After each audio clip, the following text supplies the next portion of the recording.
박수로 환영할까요?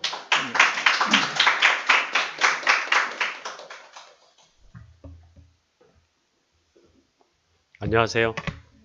예, 저희를 뵌 지 한 번 봤지만 늘 기억이 나고 또 같이 기도하게 되는 그런 기다려지는 것임을 하나님 옆에 감사합니다. 예, 지난달에는 하나님께서 이 보이는 세계와 보이지 않는 세계를 창조하신 것에 대해서 나눴죠. 이것이 창세기 1장 1절에 태초에 하나님이 천지를 하늘과 땅을 만드신 바로 그것의 의미인 것을 말씀을 드렸습니다.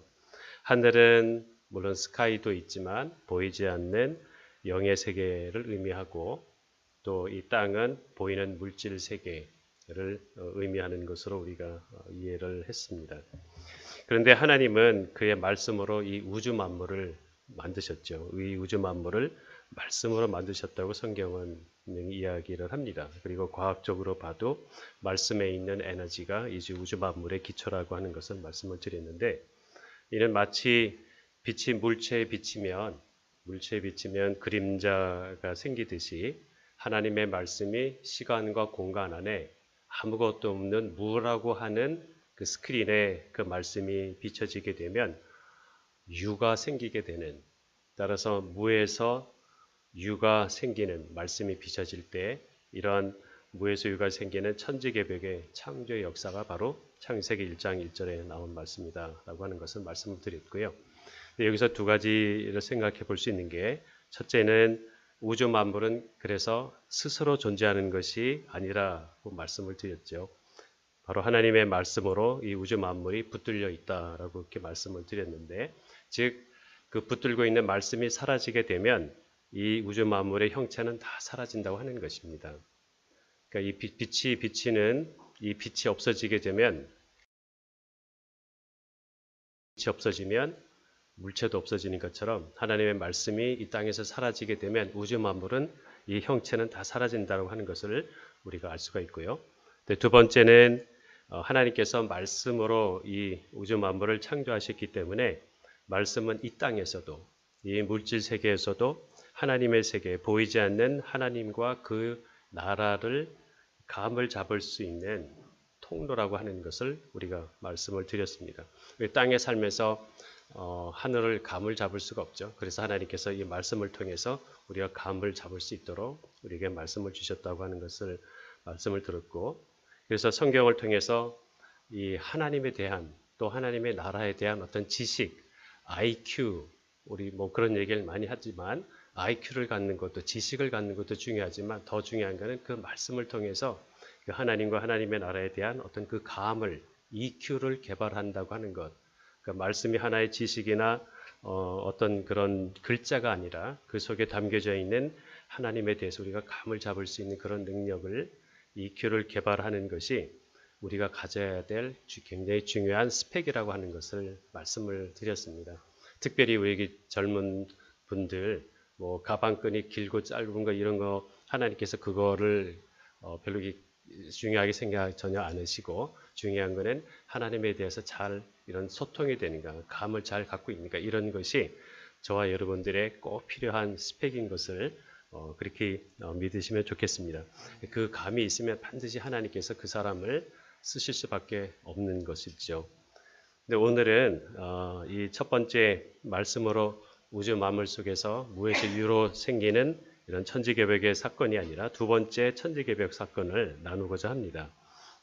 근데 이것도 첫 번째 이 천지개벽과 사건과 마찬가지로 하늘의 말씀이 이 땅에 임하게 될 때 나타나는 그런 점에서는 우리가 유사하다고 말씀을 드릴 수가 있습니다. 근데 그것이 어디에서 일어났냐면 인류의 역사 가운데, 저와 여러분이 살고 있는 이 인류 역사 가운데 그 천지개벽 사건이 일어났다고 하는 것이죠. 우리가 그 말씀을 한 구절 읽겠습니다. 요한복음 1장 1절입니다. 같이 읽죠. 태초에 말씀이 계시니라. 이 말씀이 하나님과 함께 계셨으니 이 말씀은 곧 하나님이시니라. 그리고 1장 14절도 같이 읽겠습니다. 말씀이 육신이 되어 우리 가운데 거하심에 우리가 그의 영광을 보니 아버지의 독생자의 영광이요 은혜와 진리가 충만하더라. 그래서 말씀이 육신이 되어서 우리 인류 역사 가운데 그 말씀이 육신이 되어서 우리 가운데 거하셨다라고 말씀을 합니다. 즉 성육신하신 예수님을 의미하죠. 말씀이 이 땅에 이 인간 사회에 임하게 되는 이런 엄청난 사건이 일어나는 것이 우리 인류 역사상에서의 두 번째 천지개벽인데요. 근데 여기서 말씀이 땅에 임했다. 이 말씀을 보면 이 말씀이 하나의 어떤 인격이다. 말씀의 인격성이 있다고 하는 것을 우리가 알 수가 있습니다. 첫 번째 천지개벽에서는 말씀과 그 안에 있는 에너지와 그런 창조의 능력이 우주 만물에서 무에서 유를 나타낸 어떤 그런 것이었다고 하면 이 여기서 말씀은 그 말씀이 땅에 임했다고 하는 것은 말씀이 인격이다. 우리와 같은 하나의 인격이라고 하는 것을 의미한다고 하는 것을 알 수가 있죠. 조금 전에 읽었던 요한복음 1장 1절에도 태초에 말씀이 계시니라. 그 말씀이 하나님과 함께 하셨으니 그 말씀은 곧 하나님이시다. 그래서 하나님은 그 말씀을 이 땅에 보내셨다고 하는 겁니다. 즉 예수님을 이 땅에 보내셨다고 하는 거예요. 그러니까 하나님에게서는 이 말씀과 예수님과 말씀이 동일하다라고 하는 것을 말씀을 합니다. 그리고 그 말씀을 이 인간 세계에 보내셨다고 하는 것이죠. 예수님은 말씀이고 말씀은 예수님이다. 그래서 말씀과 예수님과 말씀의 인격성, 말씀의 인격성과 예수님과 말씀의 동일성을 이제 이야기를 하는데 특별히 이 동일성, 예수님과 말씀이 같다고 하는 것은 즉 우리가 예수님을 사랑한다는 것은 뭘 사랑하는 걸까요? 그럼 말씀을 사랑하는 겁니다. 나는 예수님을 사랑해요 하면서 말씀을 사랑하지 않는다면 그분의 입에서 나온 말씀을 사랑하지 않는다면 아무리 내가 입으로는 예수님을 사랑한다고 해도 예수님을 사랑하는 것이 아니죠. 또 우리가 말씀을 사랑하고 또 말씀이 정말 정금보다 귀하고 꿀보다 닿은 그런 말씀 속에서 그런 걸 느끼게 되면 바로 그 말씀을 통해서 예수님을 느끼게 되는 예수님이 참으로 귀하고 예수님이 정말 살아있는 것을 느끼게 될 수 있는 경험할 수 있는 바로 그러한 은혜가 우리에게 있는 것이죠. 말씀은 예수님하고 같습니다. 우리가 정말 말씀을 사랑하게 되면 예수님을 사랑하게 되는 것이고 우리가 말씀을 더 깊이 사랑하게 되면 예수님을 사랑하게 되는 겁니다. 우리가 말씀을 사랑하지 않으면 내가 무엇을 해도 주님을 사랑하지 않게 되는 것이죠. 바로 이것이 말씀과 예수님이 동일하다고 하는 점 이해할 수가 있고 또 말씀의 인격성을 말씀을 드렸습니다. 하나님께서 말씀을 이 땅에 보내셨다고 했는데 우리가 시편 107편 20절을 같이 한번 읽어보죠. 그가 그의 말씀을 보내어 그들을 고치시고 위험한 지경에서 건지시는도다. 여기 보면은 하나님께서 그분의 말씀을 보내셨다. 그래서 그 말씀으로 하여금 그들을 고치고 그 위험한 지경에서 건지셨다라고 이렇게 되어 있죠. 바로 이 말씀의 인격성, 말씀을 보냈다고 하는 것은 바로 우리 주님을 보낸 것을 이야기를 합니다. 그러니까 우리 하나님께서 말씀이면은 그냥 글자니까 아무런 감이 없는 것 같은데 그 말씀이 육신에 대해서 우리 인간의 모습으로 오면 우리가 감을 잡기가 조금 낫지 않습니까? 우리가 이 물체를 딱 아무리 봐도 별로 감이 생기지 않지만 이런 사람을 같이 이야기하고 사람을 대하다 보면 그 사람에 대해서 감이 더 쉽게 생기듯이 우리 주님께서 말씀이 이 땅에 사람으로 오신 것은 우리 사람이 감을 잡지 못해서 이게 정말 하나님인가 저게 하나님인가 돌도 하나님이라고 그러고 해도 하나님이라 하는데 이 헤매고 있는 이 헷갈리는 이런 감에서 온전한 그 주님을 찾을 수 있는 하나님을 감 잡을 수 있는 그런 통로로 사람으로 인격이 되셔서 우리에게 오셨다고 하는 것이죠. 조금 있으면 이제 성탄절이 올 텐데 바로 그것이 성육신하신 주님이 이 땅에 오신 우리 인간 세상에 오신 것이 바로 그런 모습이지 않습니까? 근데 왜 예수님이 이 땅에 사람으로 오셨습니까?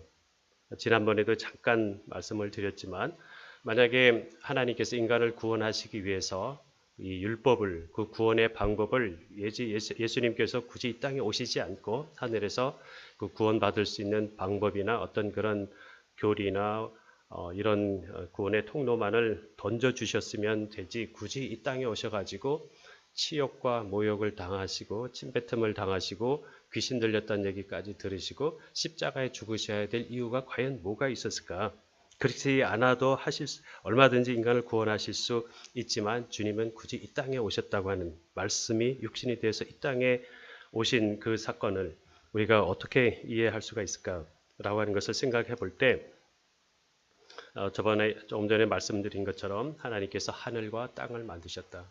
보이는 세계와 보이지 않는 세계를 반대로 지으셨다고 하는 것을 우리가 말씀을 드렸는데, 특별히 하늘은 주는 곳이라고 말씀을 드렸고 이 땅은 받는 곳이다. 그래서 우리 인간을 땅에 지으신 것은 하늘의 천사와 같이 하늘에 속한 피조물을 짓지 아니하시고 이 땅에 사람으로 그 부모에게서부터 몸을 받고 흙을 받아서 이 땅에서 속하게 하신 것, 이 땅에서 시작하게 하신 이유는 바로 땅은 받는 곳이기 때문에, 우리를 인간을 천사와 달리 이 땅에 보내셨다고 하는 것을, 그리고 예수님이 이 땅에 오셨다고 하는 것을 우리가 알 수가 있는데요.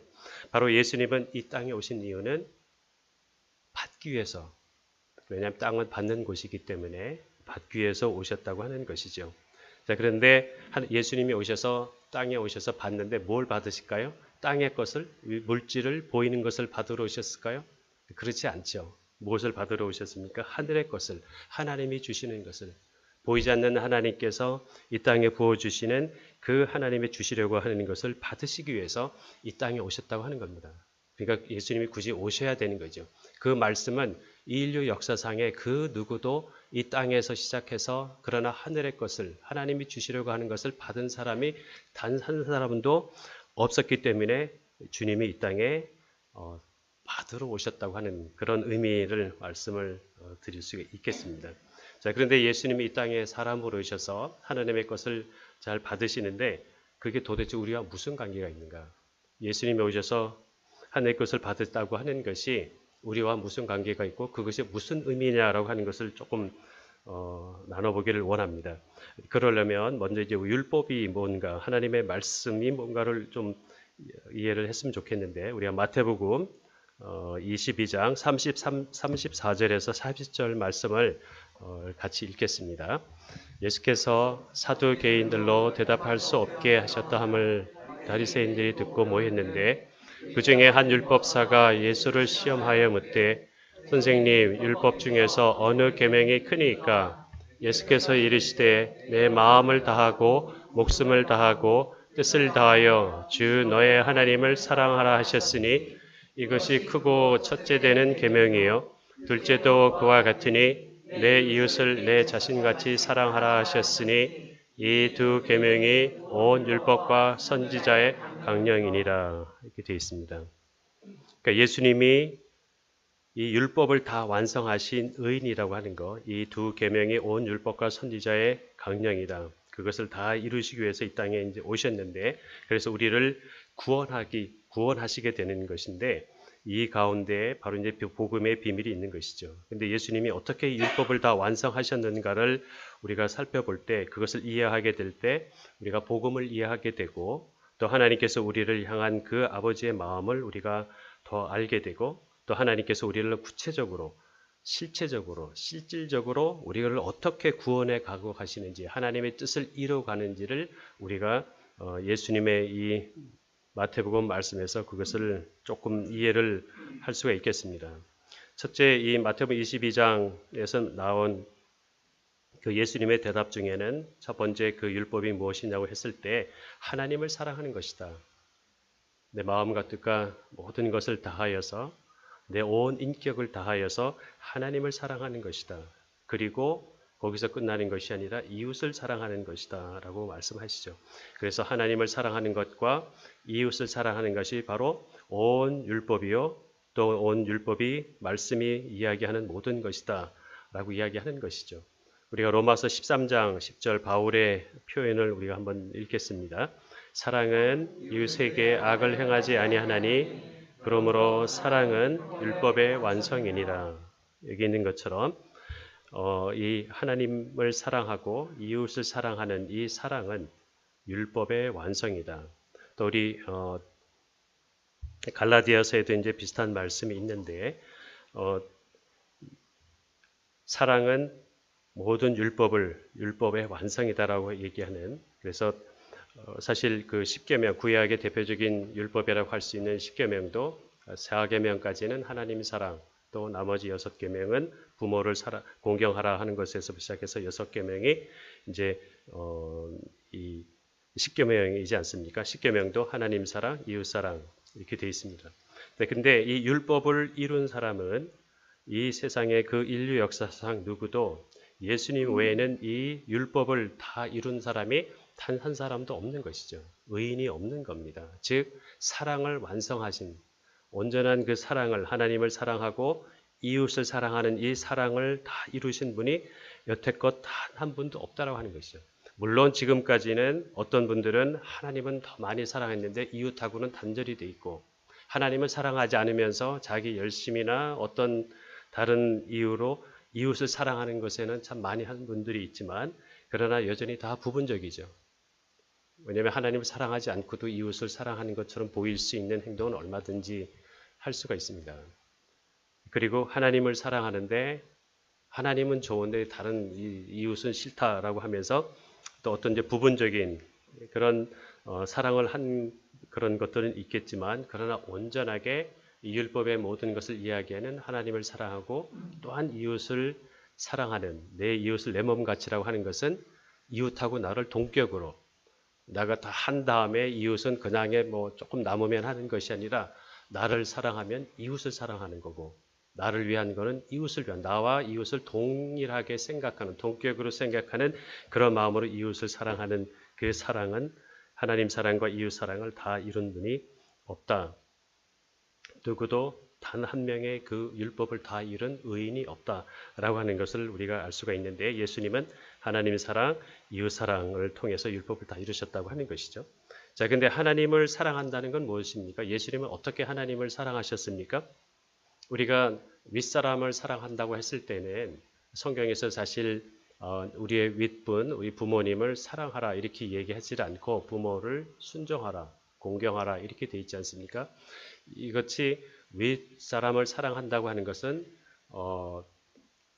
위에 분의 그 말씀을 잘 받는 거예요. 그러니까 내가 그분의 주시려고 하는 것을 잘 받는 거는 그 윗분을 사랑하는 겁니다. 나는 안 받겠다고 하면은 그 윗분을 사랑하지 않는 거예요. 그러니까 하나님을 사랑한다고, 예수님이 하나님을 사랑하신 이유는 하나님이 주시려고 하는 것을 몽땅 다 받은 겁니다. 취사 선택하고 내가 원하는 것만 고르고 뭐 이거는 싫으니까 안 받고 하가 아니라 아버지께서 주시려고 하는 것, 하나님이 주시려고 하는 걸 몽땅 다 받는, 그러니까 받는 사랑을 통해서 하나님을 사랑하는 것이죠. 우리가 부모를 사랑한다고 하면 부모님이 주시는 것을 우리가 다 받는 겁니다. 그거 싫고 뭐 이런 거절하고 이런 것이 아니라 다 받는 것.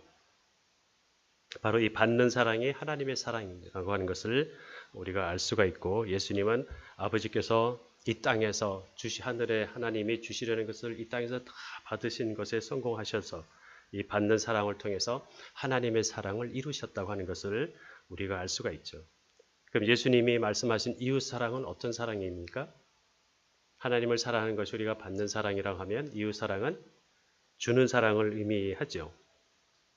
주는 사랑을 이야기합니다. 그러니까 예수님은 이 땅에 오셔서 하나님이 주시는 걸 잘 받은 것을 통해서 하나님을 사랑하게 하게 되셨고, 또 받은 것을 다 주는, 뭐 취사 선택하고 좋은 거는 꼬부치고 뭐 별 볼 일 없는 것만 이렇게 준 것이 아니라 자기 목숨까지라도, 아버지께 받은 것뿐만 아니라 자기 목숨까지도 다 내어주는, 모든 것을 다 주는, 다 받고 몽땅 받고 다 주는, 몽땅 다 주는, 그래서 받는 데 성공하고, 그래서 하나님을 사랑하고 또 주는 데 성공하고, 바로 이웃을 사랑하는, 그래서 온 율법을 완성하게 하신 분이 바로 예수님이라고 하는 것이죠. 이것이 복음의 비밀이라고 하는 겁니다. 예수님 외에는 그 누구도 아버지께로부터 하나님이 주시려고 하는 것을 제대로 받은 사람도 없고, 부분적으로 받은 것은 있지만 몽땅 다 받은 사람도 없고, 받은 것을 준 사람도 있지만 몽땅 다 준 사람은 아무도 없다라고 하는 것이죠.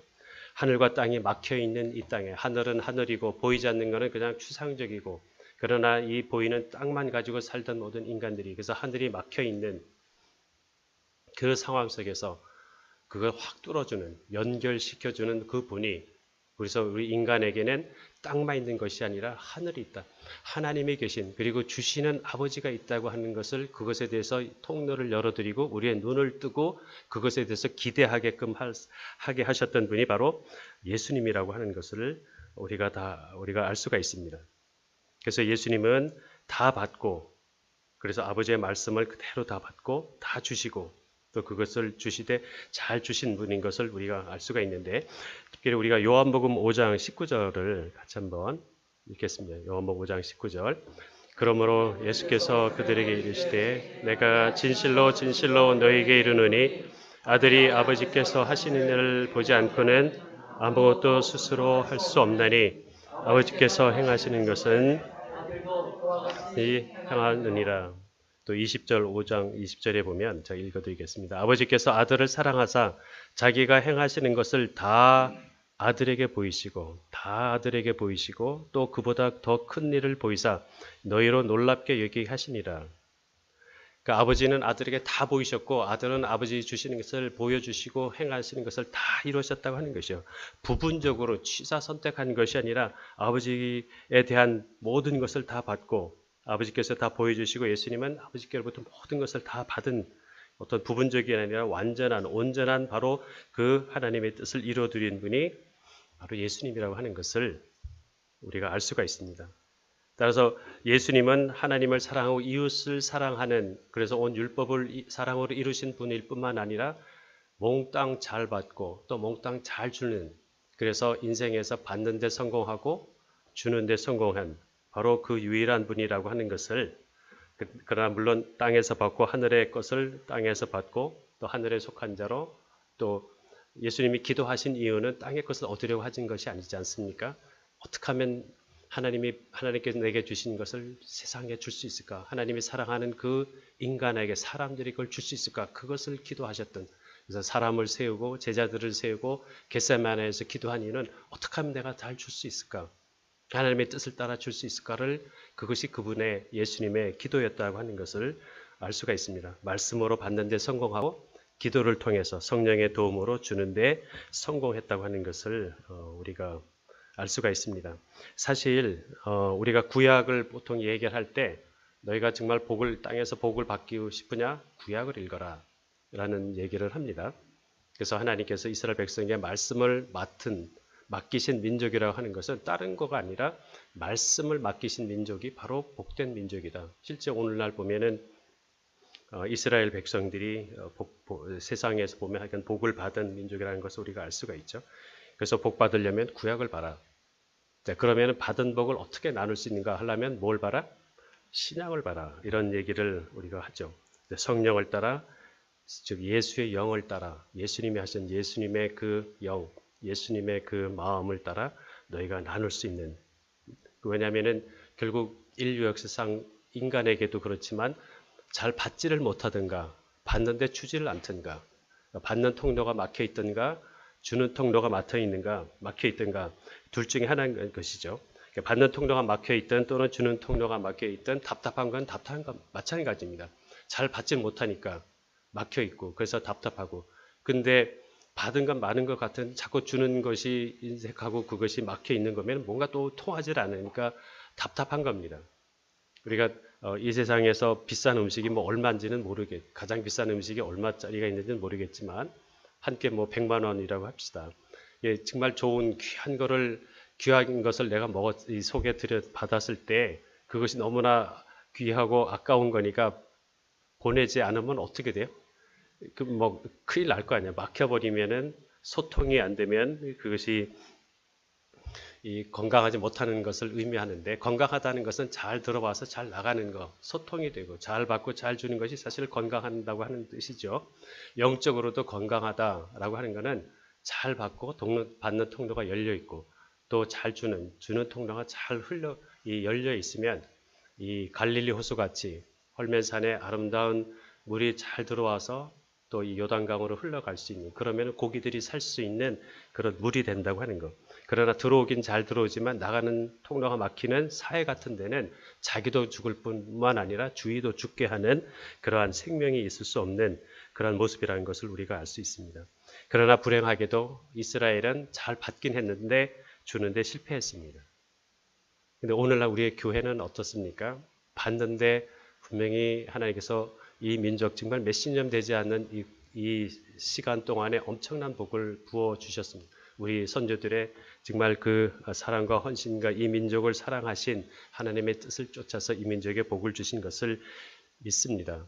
근데 어느 때인가 교회에서 기도가 없어지게 되고 그리고 주는 것이 없어지게 되는 그냥 이 자기 속에만 갇혀지게 되는 그러한 모습들 어떤 것서 무슨 동맥경화라 그럴까요? 소화불량. 근데 그것이 이유가 뭔지를 모르고 자꾸 더 받으려고만 하게 되면은 문제가 생기겠죠.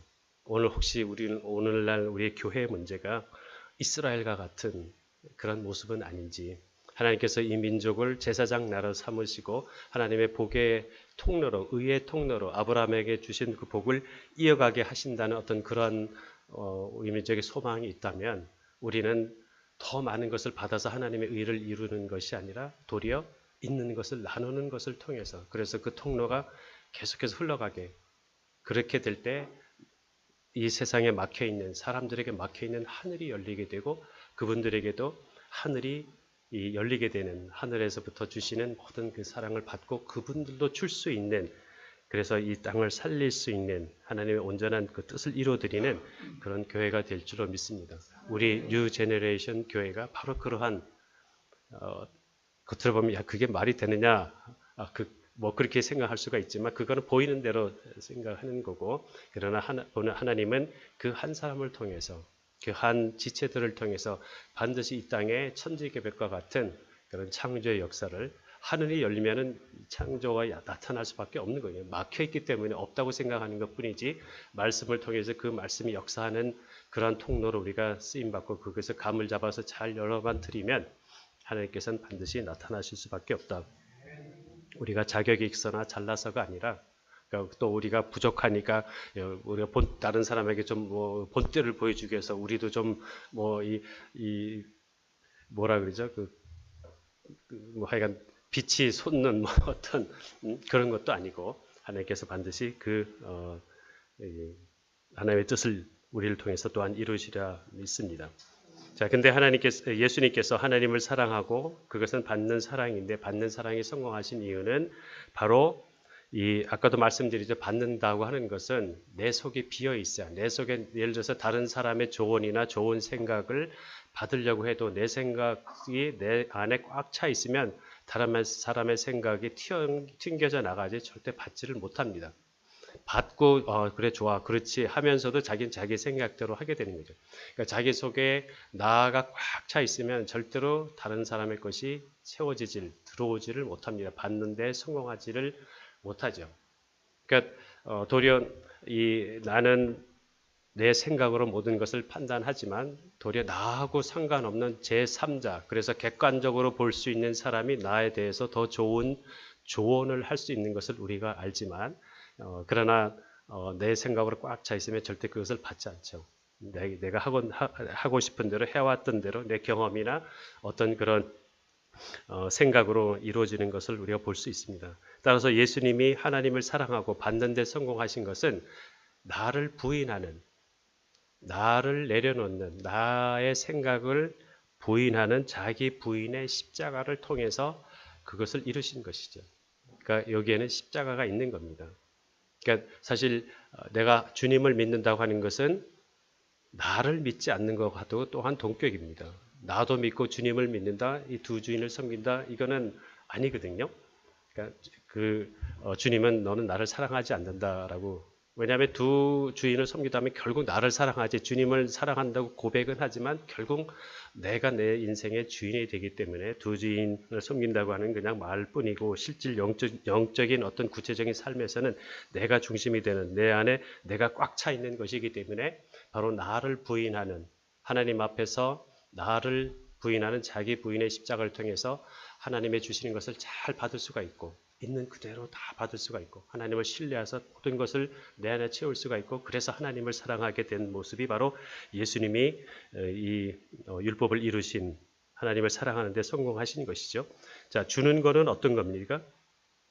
주는 것이라고 하는 것은 바로 이웃을 사랑하는 것인데 그 이웃에게 나와 상관없는 그 사람에게 한 번도 보지 못했던 또 나하고 어떤 그런 인적 관계도 없는 그런 사람들에게 와서 외국 예전에 이 선교사님들이 이 땅에 오셔서 한 것도 마찬가지고 지금도 선교사님들이 이 땅에 세상에 나가셔서 생면부지의 그런 분들을 또 만나서 그 사랑을 나눈다고 하는 것도 바로 나와 상관이 없지만 하나님의 그 사랑이 있기에 우리도 그 사랑을 받았기에 대속하는 대속의 마음으로 대속의 십자가를 통해서 그 주는 데 성공한 것을 우리가 알 수가 있습니다.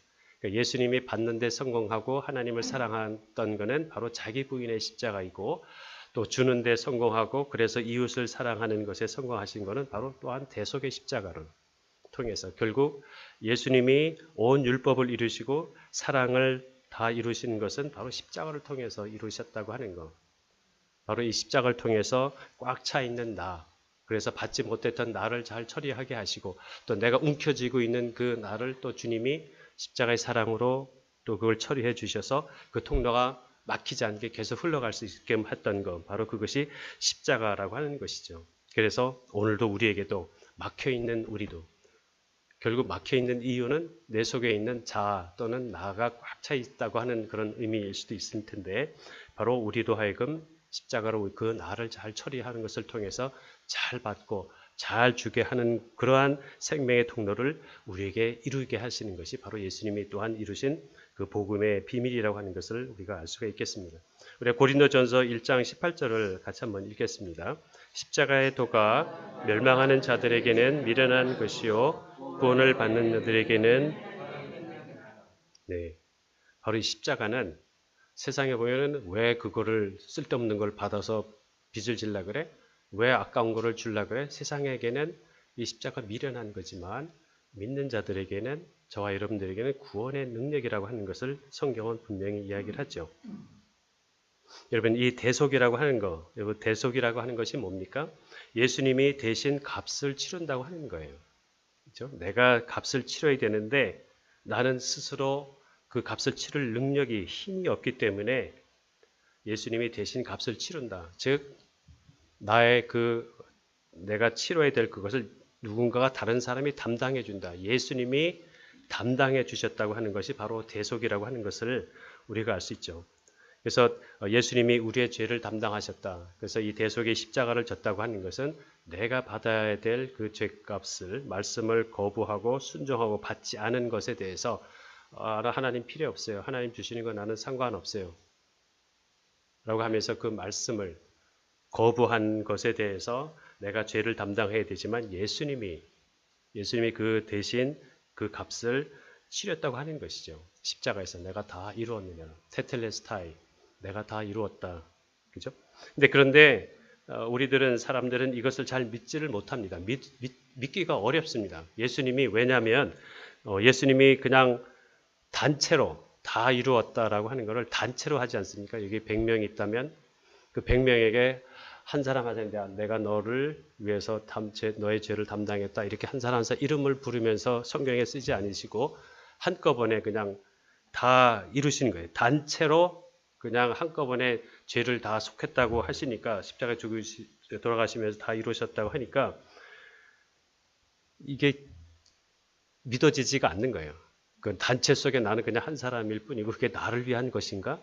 정말 개인으로 말씀하셨다면 그래 뭐 그럴 수도 있겠다고 생각할 수 있는데 그냥 단체로 한꺼번에 얘기를 하시니까 이게 믿어지질 않는 거죠. 예수님이 다 담당하셨다고 하는 것이 예수님이 값을 치렀다고 하는 것이 이해가 되지 않을 수도 있지만 그래서 성경은 뭐라고 합니까? 예수님의 십자가의 대속을 믿으라고 그걸 받아들이라고 우리에게 말씀을 하는 거예요. 근데 사실 우리가 이 세상을 살면서 이런 담당의 원리, 대속의 원리를 좀 우리가 알 수 있습니다. 우리가 살면서 이제 가족들이 살면서 전기세나 수도세를 내지 않습니까? 근데 나는 요만큼 요금을 사용했고 전기를 사용했고 수도를 요만큼 사용했으니까 나는 요만큼 내고 또 내 가족은 물 많이 쓰는 딸애는 더 많이 썼으니까 너는 이만큼 내고 따로따로 가족별로 따로따로 이 수도세나 전기세를 내는 거 보셨습니까? 아니죠. 다 합산해서. 너는 얼마 쓰고 얼마 쓰고 그거 따지지 않고 다 합산해서 가족은 그냥 전기세와 수도세를 한꺼번에 다 내는 것입니다. 그리고 또 다른 사람의 빚이 있을 때 그 빚을 갚아주는 일이 오늘날에도 있지 않습니까? 미국의 그 맨하탄, 뉴욕의 맨하탄에 가면 거기 사는 맨하탄에 사는 그 주민들은 사는 사람들은 물값을 내질 않아요. 네, 사실 미국에서 우리나라도 그렇지만 미국에서 물값이 굉장히 비쌉니다. 한 달에 뭐 몇만 원씩, 몇십만 원씩 이렇게 나오는데, 근데 그렇게 된 지가 시간이 오래 걸렸어요. 근데 사람들은 물값을 내지 않고 공짜로 써서 야 좋다 하는데 그게 그냥 공짜로 된 게 아니라 누군가가 값을 치른 거예요. 엄청난 거부가 부자가 시에 도네이션을 하면서 앞으로 이 이자를 가지고 이 땅에 이 맨하탄에 사는 사람들의 물값을 다 대신 내줘라. 그러한 그 도네이션이 있었기 때문에 지금 몇십 년이 지난 지금에도 물값을 내지 않고 근데 사람들은 이게 뭐 나랑 그것이 어디서 왔는지 이해를 잘 못할 수 있지만 누군가 값을 치른 겁니다. 대신 값을 낸 거고 그것을 내가 내야 될 것을 치러야 될 것을 담당을 했다고 하는 것이죠. 근데 그 누군가 대신 담당하는 것은 사실 또 지금 이날 요즘에도 이 세상에도 있습니다. 법으로도 되어 있습니다. 예를 들어서 내 아들이 어디서 뭔가 유리창을 놀다가 유리창을 깼다. 그러면 어떻게? 걔가 무나요? 아니면은 대신 부모가 그 치러야 될 그 값을 대신 담당해지지 않습니까? 그 다른 사람에게 손해 준 거를 대신 배상을 해줍니다. 그러니까 담당의 원리가 오늘날에도 있습니다. 근데 형사법으로는, 그러니까 민사법으로는 그것이 가능하지만 형사법으로는 우리나라가 그렇게 되지 않습니다. 내가 도둑질 했을 때 부모님이 대신 감옥에 갈 수는 없는 거죠. 그러니까 형사법으로는 되질 않지만 그러나 민사법으로는 되죠. 사실 옛날에는 우리나라에서도 이 형사법으로도 가능했습니다. 그러니까 주인이 잘못한 것을 하인시켜가지고 대신 매를 맞게 하고 또 이 벌을 받게 하는 그런 일들이 있었는데 그것이 이제 악용이 되니까 지금은 형사법으로는 그것이 되지 않고 민사법으로는 그것이 가능하지만 어쨌든 예수님이 우리를 위해서 십자가에 우리의 모든 허물들 내가 말씀을 거부하고 내 인생에서 나로 꽉 차 있는 그래서 하나님을 거부하는 그런 삶에서 내가 치러야 될 그 말씀의 그 값을 예수님이 대신 치르셨다고 하는 것, 담당하셨다고 하는 것, 그것이 엄청난 이 복음의 비밀. 그리고 그 대속의 십자가를 통해서 예수님은 우리를 사랑하고 우리를 주는 데 성공하고 하나님의 온전한 의인으로 모든 그 율법을 다 이루신, 율법을 완성하신, 그리고 하나님의 온전한 그 의인으로 하늘과 땅을 우리에게도 본인이 여셨을 뿐만 아니라 그 길을 우리 속에도 열어주시는, 그래서 우리로 하여금 더 이상 땅에서 살지 않고 하늘을 볼 수 있는 하늘의 그 길을 열어주신, 그래서 내가 길이요 진리요 생명이라고 하신 그 예수님이 우리의 주인이 될 수 있다고 하는 것이죠. 이것이 엄청난 우리 인간에게 저와 여러분이 볼 수 있는 가장 큰 엄청난 천지개벽 사건이라고 하는 것을 우리가 알 수가 있습니다. 이걸 정리를 하면 갈라디아서 2장 20절을 한번 읽겠습니다. 시작. 그리스도 함께 십자가에 못 박혔나니 그런즉 이제는 내가 산 것이 아니요 오직 내 안에 그리스도께서 사신 것이라. 이제 내가 육체 가운데 사는 것은 나를 사랑하사 나를 위하여 자기 몸을 버리신 하나님의 아들을 믿는 믿음 안에서 사는 것이라. 이 말씀은 제가 대학교 때 예수님을 믿고 그 이후에부터 조금 과장하면 매일 이 말씀을 늘 마음속에 묵상하고 이 말씀이 늘 내 안에서 살아있는 그런 말씀이라고 할 수 있습니다. 갈라디아 2장 20절은 두 부분으로 나눠져 있죠. 첫 번째는 주님이 내 안에, 주님이 내 안에. 그리고 두 번째 구절은 내가 주님 안에, 내가 주님 안에. 주님이 내 안에 오는 것은 내가 주님을 잘 받아들인 거예요. 복음을 받아들일 때 그 말씀 속에 있는 인격, 그 인격 예수님이 성령님이 내 안에 영으로 임하시는 사건. 그래서 주님이 내 안에, 그렇죠? 이것은 칭의의 사건을 의미한다고 할 수가 있습니다. 칭의의 사건, 나의 어떤 자격이나 노력이 아니라 그 주님을 내가 그냥 받았을 때, 말씀을 받았을 때, 말씀의 인격이 내 안에 임하시는, 그래서 내 죽어 있는 영을 살리는, 영을 통해서 하늘을 볼 수가 있는데, 하늘을 감을 잡을 수가 있는데, 영이 딱 이 차단이 돼 버리니까 에덴 동산 이후부터 선악과 사건으로 인하여 주님이 내 안에 오셔서 내 영을 살리는 사건, 이것이 바로 칭의의 사건. 그러면 내가 주님 안에는 뭡니까? 내가 주님 안에라고 하는 것은 바로 성화의 구원을 의미한다고 할 수가 있습니다. 우리가 요한복음 15장 10절에 보면 내가 아버지의 계명을 지켜 그의 사랑 안에 거하는 것 같이, 그의 사랑 안에 거하는 것 같이. 그러니까 예수님인 아버지가 내 안에 거하고 뿐만 아니라 내가 아버지 안에 거한 거예요. 그러니까 아버지는 아들 안에, 아들은 아버지 안에 서로 하나가 된 것이죠. 예수님 속에 아버지가 온 거는 예수님이 아버지의 주시는 것을 잘 받았기 때문에.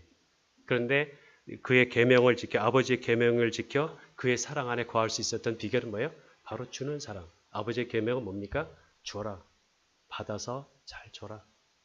그 주라고 하는 그 말씀, 그 계명을 지켜 그의 사랑 안에 거하는, 여러분이 그 어떤 분의 말씀을 잘 순종하면 놀랍게도 그분 안에 여러분이 임하게 되는 거예요. 그분 안에 거하게 되는 거예요. 우리 어머니들이 이 부부가 나이가 들면서 이 남자들이 별로 할 수 있는 게 없습니다. 왜냐하면은 이 여자분들이 많이 이렇게 손해도 보면서 순종을 하지 않습니까? 순종을 하는 것 같은데, 그러나 이 영적으로는 어떤 결과가 있냐면은 그 사람 안에 내가 그분의 남편의 말을 잘 들으면 그 안에 내가 들어가는 거예요. 그러니까 그 안에 주인이 누구예요?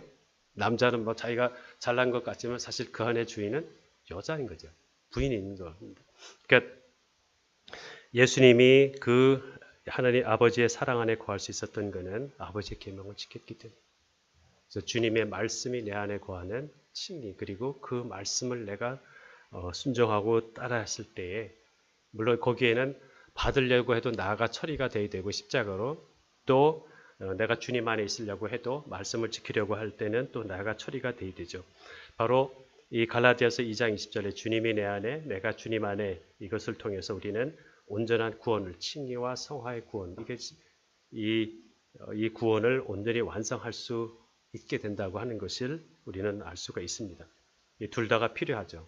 근데 우리가 칭의의 구원만 하고 성화는 그냥 뭐 대충 하는 거고, 뭐 하다가 뭐 나 같은 사람이 그것이 아니라 주님이 우리에게 말씀하셨던 것처럼, 보여주셨던 것처럼 주님이 내 안에, 내가 주님 안에 우리가 있다고 하는 것을 우리에게 보여줍니다. 근데 이 보통 보면 주님이 내 안에만 강조합니다. 우리가 사형리 같은 거를 봐도 예수님이 나를 위해 십자가 돌아가셨고, 그래서 내가 믿음으로 복음을 받으면 주님이 내 안에 임하신다. 거기서만 이제 끝나게 되죠. 그래서 이제 교회 생활 열심히 하고 그러면 복 받고 뭐 이런 것으로 이제 되는데, 물론 하나님의 복음을 짧게 설명하려면은 사형리나 어떤 이런 것이 필요하지만, 어쩌면은 그 속에는 주님이 내 안에 있는 것만 생각합니다. 그래서 우리가 찬양을 불러도 주님 내 안에, 모든 그 찬양들은 대부분이 주님이 내 안에 있는 것만 이야기를 합니다. 근데 아까 이 주보를 보니까 너는 내 안에 거하라. 하여튼 우리가 주님 안에 거하는 이야기, 그런 찬양은 거의 없더라고요.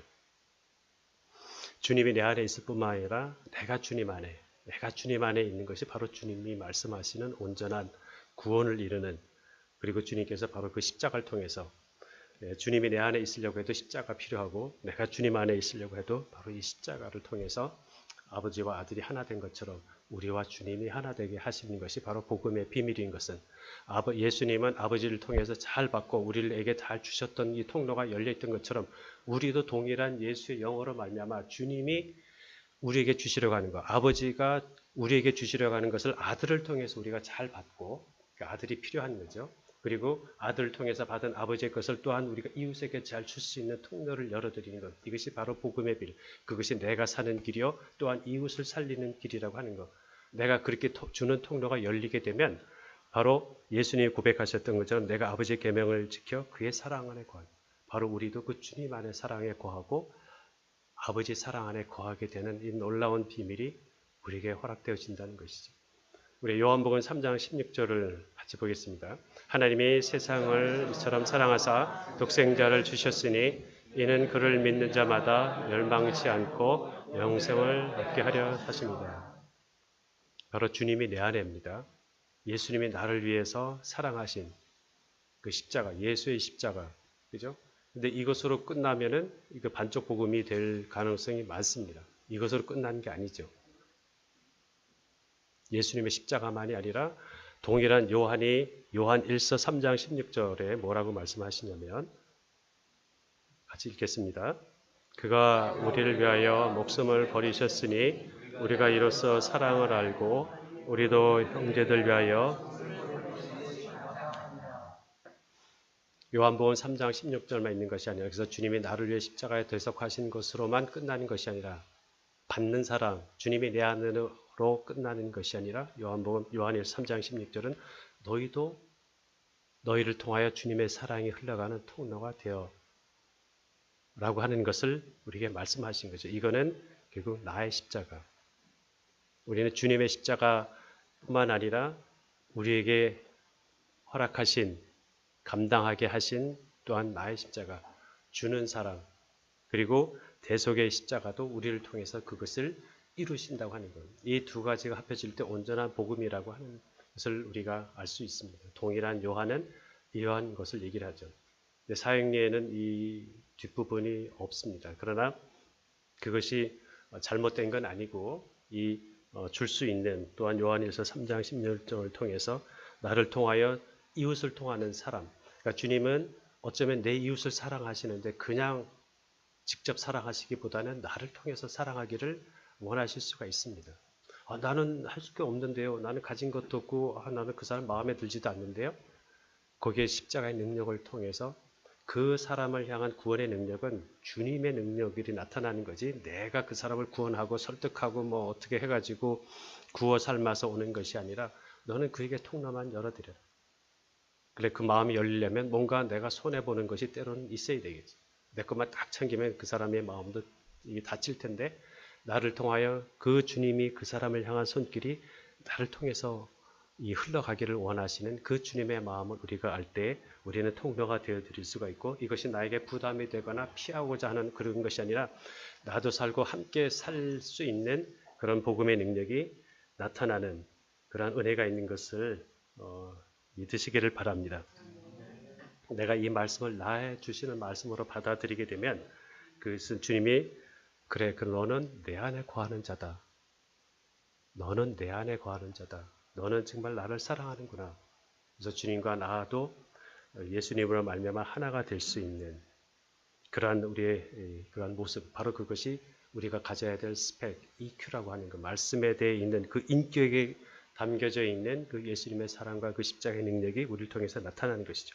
이웃을 사랑한다는 것은 이웃에게 그냥 좋은 감정을 가져라, 단순히 어떤 좋은 느낌을 가져라고 하는 것이 아닙니다. 바로 때로는 우리의 그런 십자가, 그 십자가가 바로 이게 사랑의 기초라고 하는 것을 우리가 알 수가 있고요.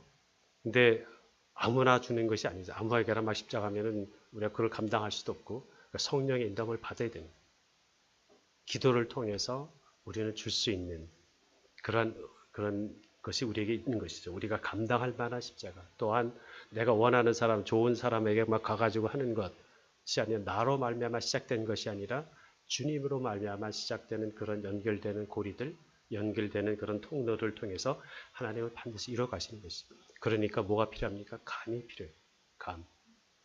감이 없이 그냥 무대뽀로 했는데 막 배신당하고 이러면은 나는 교회 다시는 안 다녀. 하나님 뭐 없어. 이럴 수가 있죠. 성령의 인도함을 받지 않고 기도하지 않고 막 하려다 보니까 그럴 수가 있는 것이죠.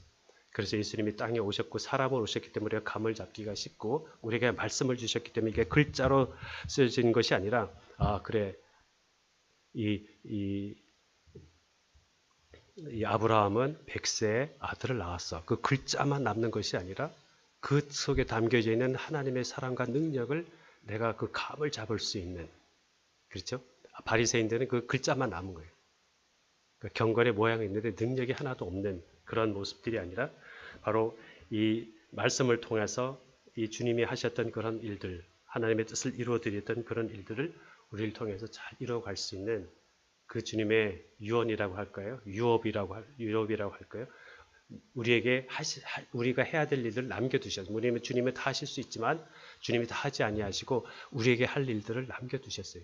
예수님은 완전하셔서 예수의 십자가로 다 모든 것을 이루었지만 그래서 나의 십자가, 예수의 십자가 부족하기 때문에 완성되지 않았기 때문에 나의 십자가를 뭐 또 져야 되나가 아니라 우리에게 그 십자가의 능력을 경험할 수 있는 조그마한 부분들을 우리에게 남겨주셨다고 하는 것이죠. 성전 미문에 앉아있는, 태어날 때부터 앉아있는 그 안전뱅이, 예수님이 십자가 지기 전에는 그 안전뱅이를 여러 번 봤지만 그를 일으키지 않으셨죠. 예수님이 계실 때 베드로와 요한이 어느 날 성전에 들어갈 때 그 사람을 일으킬 수 있도록 그에게 기회를 주시고 천사가 할 수 있는 일을 이제는 우리를 통해서 그 일을 하게 하시는, 우리의 이 다른 조건이 아니라 바로 그 주님에 대한 말씀이 우리를 통해서 계속 흘러갈 수 있는, 십자가의 능력을 통해서 우리를 통해서 흘러갈 수 있는 그러한 통로를, EQ를 가진, 그런 스펙을 가진 사람은 반드시 하나님이 쓰실 수밖에 없다. 왜? 하나님에 대해서 감을 잡고 있으니까. 이 감이 서로 안 맞으면, 핀트가 안 맞으면 아무리 해도 이게 될 수가 없지 않습니까? 말씀을 정리하겠습니다. 예수님이 이 땅에 오신 것은 인류 역사상, 저와 여러분이 이 땅에 살아가는 인류 역사상 가장 큰 사건입니다. 혹자들은 뭐 예수님이 하나의 성인으로 여러 명의 성인일 뿐이다. 그렇지 않습니다.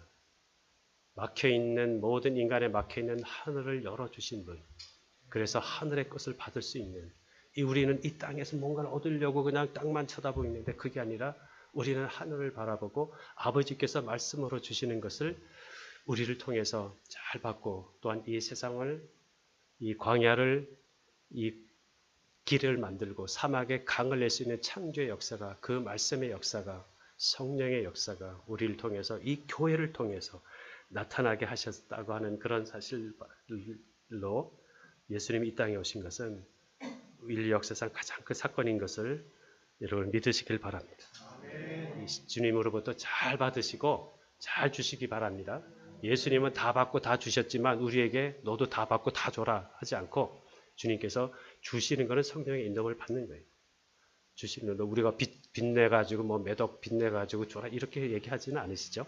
우리가 할 수 있는 일을 성령께서 하게 하십니다. 우리는 그 일을 순종하고 그 일의 훈련을 잘 받고, 그래서 감을 잘 잡다 보면 반드시 하나님의 쓰임을 받는, 본격적으로 하나님 일을 할 때가 오게 됩니다. 그러니까 지금은 연습하는 거예요. 우리가 모여서 받고 줄 수 있는, 그래서 감을 서로 교정해주고 하는 연습을 하는 거지, 실제 특히 우리 젊은 분들 나중에 하나님이 어느 곳에 보내주셨든지 의의 통로가 되게 하는 것, 본격적으로 하나님의 쓰임 받을 때는 반드시 있습니다. 그것을 기대하시고 우리가 오늘도 우리에게 주신 이 시간들을 귀하게 여기고 서로 감을 잘 나눌 수 있는, 바로 예수님은 말씀이고, 그래서 우리가 예수님을 사랑할 수 있는, 날마다 그 말씀을 사랑할 수 있는, 말씀의 그 인격을 우리가 늘 나의 인격으로 받을 수 있는, 그래서 주님이 내 안에로 끝나는 것이 아니라 내가 주님 안에 거하는, 내가 주님 안에 거하는 그러한 인생, 복된 인생이 되기를 바랍니다. 이것이 또한 우리의 한 주간의 삶이 되기를 바랍니다.